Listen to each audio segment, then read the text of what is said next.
ఉంది, ఆనందంగా ఉంది. ఆ చెప్పేటప్పుడు ఫేస్లో ఎంత ఆనందంగా అనిపిస్తుంది అంటే, రైతు బంధు ఫెయిల్ అనగానే ఆయన ఫేస్లో ఇట్లా బల్బు 1000 వోల్టుల బల్బు వెలిగినట్టుంది. ఎవడైనా బాధపడతాడా? అరే ఏదన్నా తప్పు జరిగింది, ఎవరికైనా రాలేదంటే బాధతో చెప్తాం మనం. ఫీజు రియంబర్స్మెంట్ చేయలేదంటే అయ్యో పాపం పిల్లలు ఫీజులు కట్టకపోతే ఎట్లా వాళ్ళు చదివి ఎట్లా అని ఒక బాధ ఉంటుంది. జీత భత్యాలు రిటైర్డ్ ఉద్యోగస్తులకు బెనిఫిట్స్ ఇవ్వలేదంటే ఒక కన్సర్న్ ఉంటుంది. అరే నీ అమ్మ ఏందా ఇట్లా అయిపోయిందని. వారి ఫెయిల్ చూడండి, ఫెయిల్ చెప్పేటప్పుడు ఇది ఫెయిల్, ప్రతి ఫెయిల్ వెనకాల ఒక 1000 వోల్టుల బల్బు వెలిగినట్టు వెలుగుతుంది ఆయన ఫేసు. ఏం పైశాచిక ఆనందము! ఈ విధ్వంసం మీరు చేసిందే కదా, ఈ ఆర్థిక విధ్వంసము.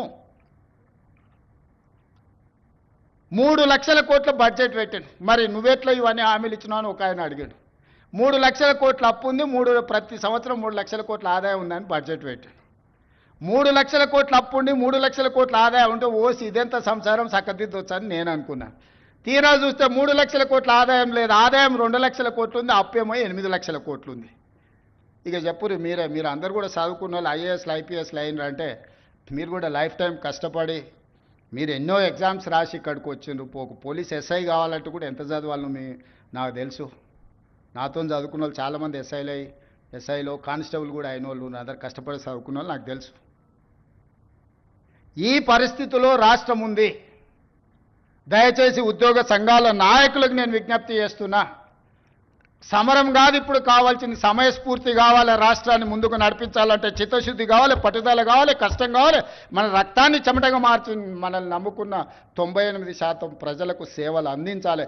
35 ఏళ్ళు సర్వీసులో ఆ తర్వాత రిటైర్డ్ అయినా మనం బ్రతకడానికి ప్రజలు కట్టిన పన్నులో నుంచి ప్రభుత్వం పనిచేస్తుంది. ప్రజాప్రతినిధిగా తెలంగాణ రాష్ట్ర ముఖ్యమంత్రిగా నేను జీవితకాలం ఊడిగం చేసినా కూడా తక్కువనే అవుతుంది ప్రజలు ఇచ్చిన అవకాశానికి. ప్రభుత్వం అంటే రేవంత్ రెడ్డి వేరు, ప్రభుత్వ ఉద్యోగస్తులు వేరు కాదు. మేము కలిస్తేనే ప్రభుత్వం. మనం పాలకులం కాదు, మనం సేవకులం. ప్రజలకు సేవ చేయడానికే ఇక్కడ ఉన్నాం. సంఘాల నాయకులారా, కార్మిక సంఘాల నాయకులారా, అది ఆర్టీసీ కావచ్చు, సింగరేణి కావచ్చు, విద్యుత్ కార్మికులు కావచ్చు, ప్రభుత్వ ఉద్యోగస్తులు కావచ్చు, మీకు అందరికీ నేను విజ్ఞప్తి చేస్తున్నా, సవినయంగా మనవి చేస్తున్నా, మన బాధ్యతలు మనం నిర్వహించుకుందాం. ఈ కొట్లాడి తెచ్చుకున్న తెలంగాణ కోతుల గుంపుకు అప్పచెప్పినట్టు చేసుకోవద్దు. మనం సాధించుకున్న తెలంగాణను మనం అభివృద్ధి పదం వైపు నడిపించుకుందాము.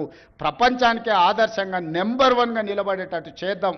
కష్టపడుతున్న రోజుకు 18 గంటలు. ఏ రోజైనా డిసెంబర్ 7, 2023 నాడు బాధ్యత తీసుకున్నాక ఈ రోజు వరకు ఒక్క రోజైనా, ఒక్క గంట అయినా నేను సెలవు తీసుకున్నానా మీరు ఆలోచన చేయండి. నాకు జీవితంలో ఏమి లక్ష్యం లేదు. ఈ తెలంగాణ రాష్ట్రం దేశానికే ఆదర్శంగా ఉండాల్సిన తెలంగాణ మోడల్ను, తెలంగాణ రైజింగ్ అని ఈరోజు దేశానికే ఆదర్శంగా నిలబడాలని, తీర్చిదిద్దాలనేదే నా పట్టుదల. వయసు ఉంది, ఓపిక ఉంది, మీతో కలిసి కష్టపడే తత్వం నాకున్నది. నాతో కలిసి రండి, తెలంగాణ రాష్ట్రాన్ని అభివృద్ధి పదం వైపు నడిపిద్దాం. పోలీస్ మిత్రులందరూ కూడా నా విజ్ఞప్తి, మీ కుటుంబాలను ఆదుకునే బాధ్యత నాది. శాంతి భద్రతలు కాపాడండి, డ్రగ్స్ మీద ఉక్కుపాదం పెట్టి తొక్కండి, సైబర్ క్రైమ్లను నియంత్రించండి. మనందరం కలిసి రాష్ట్రాన్ని దేశానికే గొప్పగా తలమానికంగా తీర్చిదిద్దుదామని మీ అందరికీ తెలియజేస్తూ మీ అందరి దగ్గర సెలవు తీసుకుంటున్నాను.